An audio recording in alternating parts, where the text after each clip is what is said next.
Peut-être, Joël Dornet, ce serait l'occasion de poursuivre sur l'épigénétique, parce que vous l'avez abordé très rapidement en préambule de cette conférence, et pourtant c'est un sujet intéressant. Qu'est-ce que c'est? Alors c'est plus qu'intéressant. L'épigénétique, je vais vous expliquer ce que c'est la grande révolution de la biologie de ces 5 dernières années, pas 10, 20, 30, 5 dernières années. Il y aura une floraison de prix Nobel sur ce sujet. Vous connaissez tous la génétique, c'est l'ADN, le programme du vivant. Et pendant très longtemps, on a cru que cet ADN ne pouvait faire des variations. C'est vrai d'ailleurs, c'est une réalité, par des mutations qui mettent très longtemps à se traduire par des espèces qui vont s'adapter et donc sélectionnées par la sélection darwinienne. Or, le programme de la vie ne code que pour 15% des machines-outils qui font fonctionner la cellule vivante, c'est-à-dire les enzymes et les protéines. 15%. Donc on s'est dit, mais qu'est-ce que c'est que le reste, les 85%? Et comme on ne savait pas, on a appelé ça junk DNA, ADN poubelle.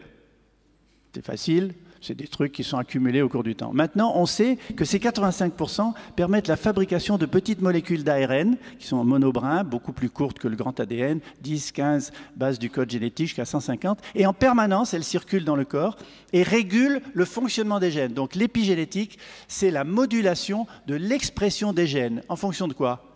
En fonction du comportement. Votre comportement quotidien. Ce que vous mangez, si vous faites de l'exercice ou pas. Si vous avez managé ou non votre stress, si vous avez du plaisir dans ce que vous faites, et si vous avez un réseau social et familial qui marche bien, ces 5 éléments, combinés entre eux, vont conduire à la production dans votre corps de petites molécules qui vont s'accrocher à des enzymes, lesquelles vont rentrer ou être reconnues dans le noyau. Dans le noyau où il y a l'ADN. Cet ADN est protégé par une gaine, comme un fil électrique est protégé par du plastique. Cette gaine s'appelle des histones, sont des protéines. Or, l'ouverture de ces histones permet de polymériser l'ADN en ARN messager, qui va permettre de fabriquer les protéines et les enzymes, ou non. C'est comme un livre de cuisine. Vous avez un livre de cuisine où les pages de chapitres sont collées. Si le chapitre du soufflé au fromage est collé, vous ne pouvez pas faire de soufflé au fromage. Par contre, si le chapitre du poulet casserole est décollé, vous faites du poulet casserole.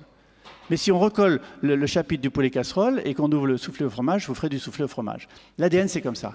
Il y a des gènes qui s'expriment, des gènes qui sont silencieux, des gènes qui sont inhibés. Et ça dépend de notre comportement. Donc, je finis là-dessus. Réalisez ce que ça représente pour la médecine préventive. Réalisez ce que ça représente pour vous. Vous pouvez être en partie responsable de votre santé. Oui, vous pouvez faire quelque chose pour vous.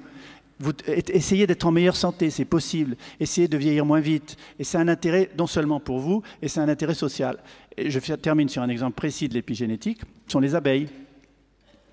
Toutes les larves d'abeilles naissent avec le même patrimoine génétique, exactement le même. Mais si vous donnez de la gelée royale à manger à certaines larves et pas à d'autres, elles deviennent des reines.